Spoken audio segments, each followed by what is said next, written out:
Ya, kita lanjutkan perbincangan. Pak Arianto, kalau tadi Arif sempat sampaikan, ini bintang 4 loh kemudian yang memberikan arahan begitu ya. Masih saja dilanggar. Yang melanggar juga bintang juga, irjen juga. Jadi seharusnya siapa yang kemudian memberikan arahan? Kenapa oknum-oknum ini kemudian mempertaruhkan begitu ya marwah kepolisian Republik Indonesia? Kayak rasa nggak takut gitu loh Ya. Pak Arianto. Ya, enggak, masalahnya itu bukan masalah siapa yang mengarahkan, tapi ya saya kan sudah bilang ya, perubahan polisi itu tidak cukup hanya arahan dari pimpinan, kemudian hukuman yang diberikan pada yang salah, tetapi juga harus ketaatan daripada semua yang ada di bawahnya. Karena keburukan polisi ini kan bukan dilakukan oleh pimpinan. Polisi ada 460.000 orang ya. Dan manusia itu ada yang baik, ada yang buruk kan gitu ya. Idealnya polisi itu harus baik, taat pada hukum. Tapi kita kan nggak mungkin bisa bikin semua orang baik. Kenyataan masih banyak yang buruk-buruk itu. Nah sekarang dengan ada peristiwa ini kan sudah ditekankan dari atas, paling atas, Presiden sendiri sampai Kapolri, bahkan kemudian mungkin seharusnya kepada pimpinan-pimpinan di wilayah. Sehingga kemarin kan para pimpinan wilayah itu kan dipanggil semua oleh Pak Jokowi itu kan. Dikumpulkan. Itu maknanya bahwa ya maknanya supaya mereka itu ikutilah apa sekarang yang kehendak rakyat ya, supaya polisi itu berubah itu buat dikerjakan gitu. Itu makna Pak Jokowi kemarin mengumpulkan itu saya kira. Tetapi sampai sekarang ini karena sudah kebiasaan yang dulu-dulu yang melanggar-melanggar itu tidak banyak ditindak, mereka masih coba-coba ini gitu, sehingga ini bagus sekali ini untuk contoh gebrakan kayak gini. Ini dulu pernah terjadi waktu zamannya Pak Tanto juga kayak gini modelnya, melanggar ditindak langsung efeknya besar gitu. Nah ini mudah-mudahan juga demikian itu. Tetapi ya selama masih ada yang di lapangan untuk mencoba-coba ya ini masih menemukan masih banyak lagi polisi-polisi yang melanggar yang ketangkep karena keseriusan daripada pimpinan Polri gitu. Oke, saya kembali lagi ke IPW deh, ke Pak Sugeng Teguh. Pak, saya lagi-lagi judulnya nggak habis pikir ya. Artinya Pak, kalau misalnya memang ada jalinan hubungan komunikasi gitu ya dengan orang diskotik atau penyelenggara tempat hiburan, lah berarti emang bener Pak ternyata memberantas narkoba di tempat hiburan tuh jangan-jangan emang sulit karena memang ada bintang 2 Pak Sugeng gitu. Itu sebetulnya sederhana sekali ya mengatasinya. Dalam makna sederhana itu di peraturan kode etik dan disiplin itu sudah disebutkan ya bahwa anggota Polri itu harus menjaga citranya ya, tidak berhubungan dengan orang-orang yang berpotensi sebagai pelaku kejahatan, tidak bermain-main bersentuhan dengan tempat-tempat hiburan. Itu sudah sangat jelas Mas ya, arahan daripada pimpinan yang diwujudkan dalam bentuk peraturan sudah sangat terang benderang ya. Tadi ya seperti Pak Arianto bilang, ini kembali kepada manusianya. Tahun 2021 IPW mencatat kenaikan penindakan di zaman Pak Listio itu sangat tinggi ya, ditindak tuh, dipecat tuh dibandingkan 2020 itu 250%. Itu yang tertinggi Kombes ya, Kombes saja itu ya, Kombes cuma 1 ya. Tetapi di 2022 ini sudah 5 pati loh yang kena. FS 3 pati bintang 1 ya, pati. Betul. Ya. FS 3 pati bintang 1 dan sekarang TM. Ini entah ada apa di tahun 2022. Bagaikan satu perahu besar institusi Polri ini kan harus mengarungi lautan luas ya, dan dia tidak boleh karam. Ya harus dibuang. Yang tidak taat pada pimpinan, iya harus dibuang ya. Karena perahu ini yang melayani masyarakat harus sampai pada pelabuhan tujuan, mencapai masyarakat adil dan makmur, ya tidak bisa boleh tenggelam.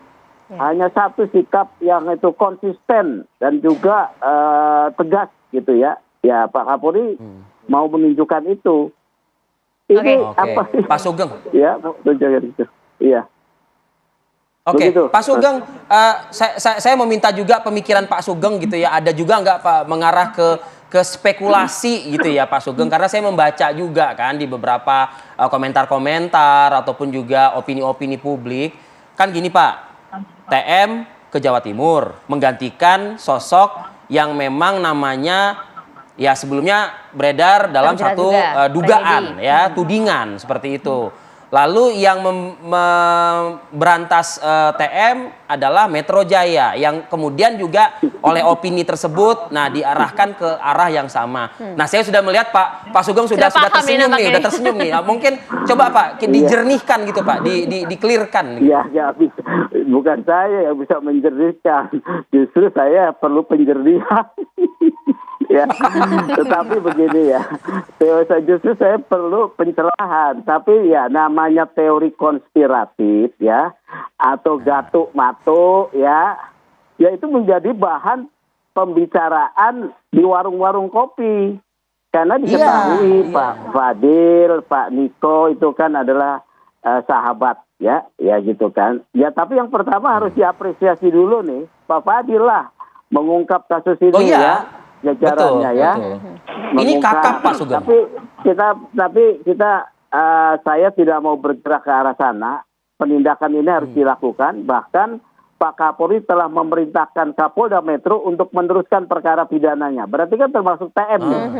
Oleh karena itu TM harus diberhentikan dulu sebagai anggota polisi dengan tidak hormat. Supaya ketika diperiksa oleh Dir Narkoba Metro Jaya posisinya sipil. Clear ya. Bukan bintang 2 ya. Kan kalau Dir kan cuman kombes ya.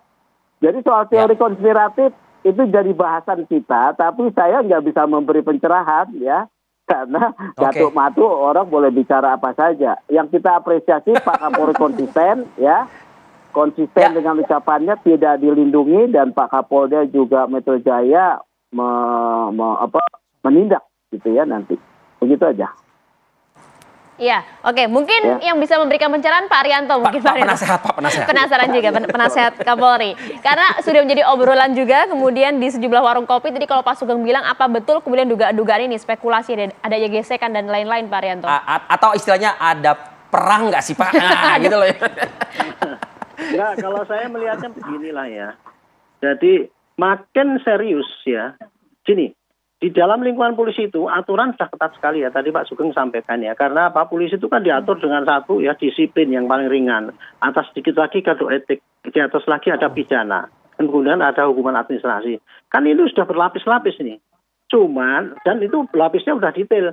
Kalau tadi Pak Sugeng katakan kan memang menjaga citra. Ini di dalam kode etik itu ada loh. Spesifik itu mengenai penegakan hukum itu. Anggota polisi itu pelanggaran berat apabila dia menjual barang bukti. Itu ada sudah itu. Kan kemarin kan yang terjadi kan gitu. Nah sekarang masalahnya adalah makin itu ditegakkan secara konsekuen pasti banyak yang ketangkep gitu loh. Nah selama ini kan mungkin ya kurang banyak yang kita tindak sehingga ya kayak gunung es itu gitu. Nah sekarang dengan adanya niat baik dari Pak Kapolri dan ternyata tidak main-main ini, ya konsekuensinya pasti akan ada tertindak lagi yang mereka yang masih menyeleweng itu gitu. Dan yang kedua yang ingin saya sini ya gini. Satu lagi ya saya ingin sampaikan ya. Betapa sulitnya untuk memilih polisi yang baik ya. Kan 460.000 ya. Coba bayangkan aja lah. Dulu Pak Sambo itu ketika belum ketangkep kan dia wah ini garda terdepan akan saya basmi. Ternyata dia begitu. Pak Teddy ini orangnya baik ini. Kemarin baru kan nindak yang di sana Sumbar kan nindak itu. Ternyata disisihkan barang buktinya gitu. Selama ini kan nggak terdetek bahwa dia itu ternyata masih kurang baik gitu kan. Itu memang sulitnya ya. Dalam 460.000 ini dan kita dilingkungi dengan gelimang kewenangan yang sama sekali, yang sangat mudah untuk diselewengkan ya. Karena pengawasan menurut saya masih kurang ketat gitu ya. Internal ketat, tetapi penerapannya kurang. Sedangkan pengawasan dari eksternal itu kurang kuat menurut saya. Itu akibat daripada ini sehingga tertumpuk-tumpuk itu kesalahan-kesalahan yang lalu tidak tertindak. Nah, sekarang termasuk juga hukuman yang harus diperberat juga untuk oknum-oknum ini Pak ya, karena menggunakan kekuasaannya. Kalau hukuman itu sudah ada standar, ya terapkan yang maksimal. Gitu. Tapi intinya terapkan lah. Kalau ada pelanggaran, terapkan. Itu pasti nanti ada efeknya. Kalau enggak, ya percuma aja itu nanti cuma lip service saja gitu. Ya. Baik. Oke, baik. Terima kasih banyak Pak Arianto, terima kasih Pak Sugeng. Harapannya ujian untuk kepolisian ini sudah tidak ada lagi, kemudian kita dengar ya marwahnya juga bisa terjaga. Semoga dialog kita pagi ini memberikan pencerahan banyak lah Pak Sugeng ya, Pak Arianto. Terima kasih banyak, sehat selalu untuk Anda. Assalamualaikum, terima kasih. Waalaikumsalam.